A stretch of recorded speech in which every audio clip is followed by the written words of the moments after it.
I, 29F, have always prided myself on staying out of other people's messes. My motto has generally been keep your head down, don't invite drama. But I've learned that sometimes drama doesn't wait for an invitation.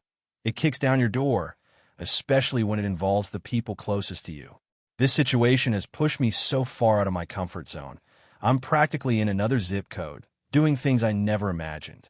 So, there's this guy, Mark, 30M. Our relationship was discreet, definitely not public. He was clear from the start he had a more visible, socially acknowledged girlfriend, Olivia, 29F, and wanted to keep our involvement completely separate. To my close friends, I was seeing Mark. To his world, I barely existed. It was a setup I reluctantly agreed to, thinking it was temporary. Looking back, I was naive. Olivia and Mark were that couple, constantly posting their hashtag relationship goals, hashtag blessed, hashtag perfect love charade online. It was nauseating, but I figured that was part of the complicated life he was supposedly trying to untangle. Lately, Mark had been more than just distant. He was practically a ghost. Then, a casual coffee run turned my world upside down. I saw him with my younger sister, Zoe, 26F, at a quiet little cafe. They weren't just talking, they were intimately close. My blood turned to ice. I managed to take a couple of clear photos on my phone, my hands shaking. Part of me was screaming, hoping I was misinterpreting. But the way he looked at her, the way her hand lingered on his arm, it was unmistakable. Over the next week, I couldn't shake the image. My worst fears were confirmed. This wasn't a fleeting moment. It was an ongoing betrayal. My boyfriend and my own sister. The pain was twofold, a suffocating weight. Sleep became a luxury. Zoe, meanwhile, acted as if nothing was amiss, chatting about her life with a completely straight face. The sheer audacity was breathtaking. Then came the annual charity gala my company sponsors a table at. Mark and Olivia were regulars, always the picture of sophisticated romance. This year, their performance was particularly ostentatious. During a pause, I found myself near their table as Olivia addressed a small group, Mark nodding proudly. Olivia, honestly, people always ask what our secret is. It's genuine communication and trusting each other completely. Mark is my absolute rock. You should all be taking notes. Mark wrapped his arm around her, bestowing a loving kiss on her temple. A strange, almost unnerving calm settled over me. The raw hurt was still there, but it was overshadowed by a cold, hard resolve. I walked towards their table. I knew some of Mark and Olivia's circle vaguely, and they looked up, clearly surprised to see someone like me, practically a stranger in their social sphere, approach Mark and Olivia so boldly. Me, you really do seem incredibly happy, Olivia.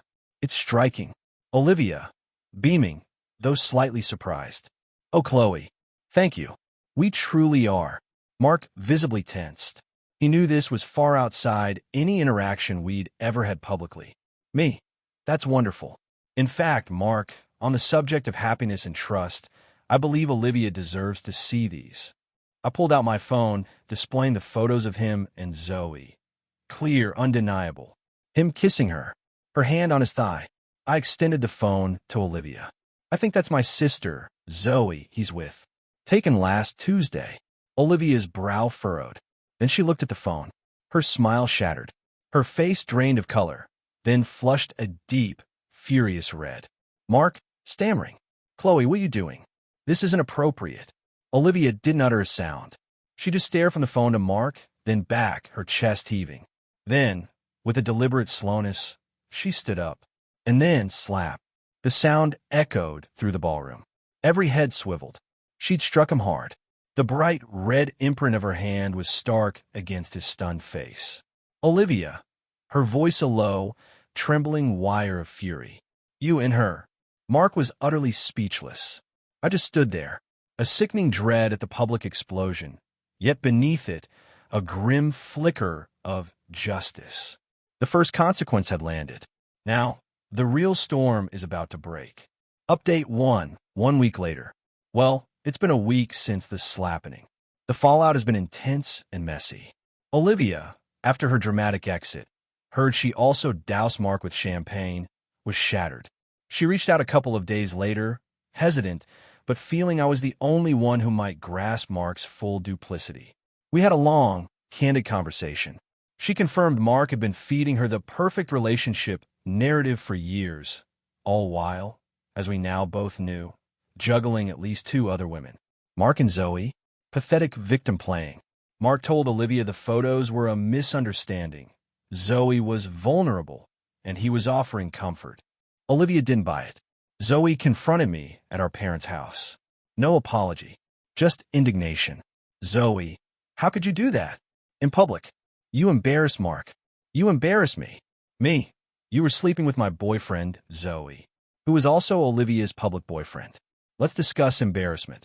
Zoe, it wasn't like that. Mark and I share something real. Something you clearly didn't have.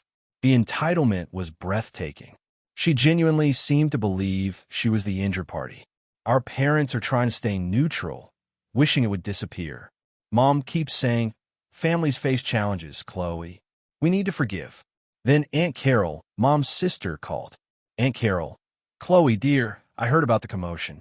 Honestly, a private word with Zoe would have been better than that public display.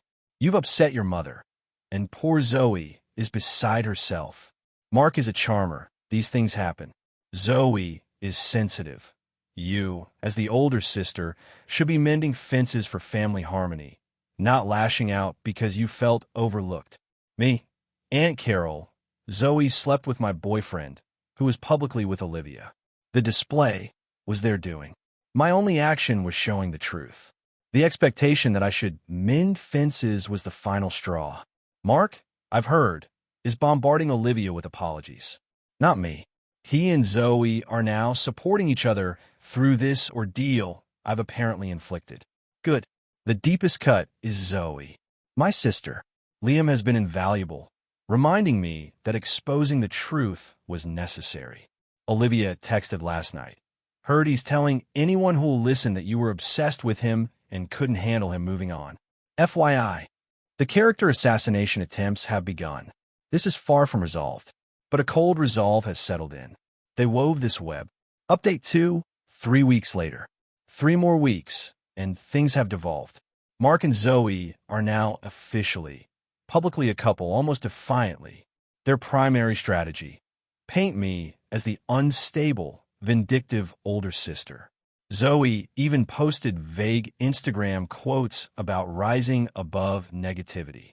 Aunt Carol ambushed me in a parking lot, launching into another tirade about me destroying the family, and Zoe suffering immensely because of my actions. She even suggested Mark was a responsible young man, and I should support Zoe's secure future with him. I just stared, got in my car, and drove off, blocking her number later.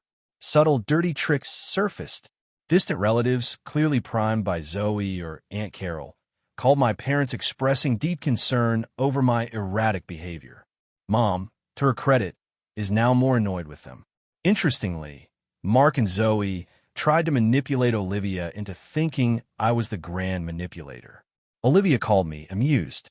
Qley, do they seriously think I'd fall for that? You and I are probably the only ones who see him clearly. Our unlikely alliance has strengthened. She's consulting a lawyer regarding financial ties to Mark. My revenge has remained consistent. Asterisk unwavering honesty.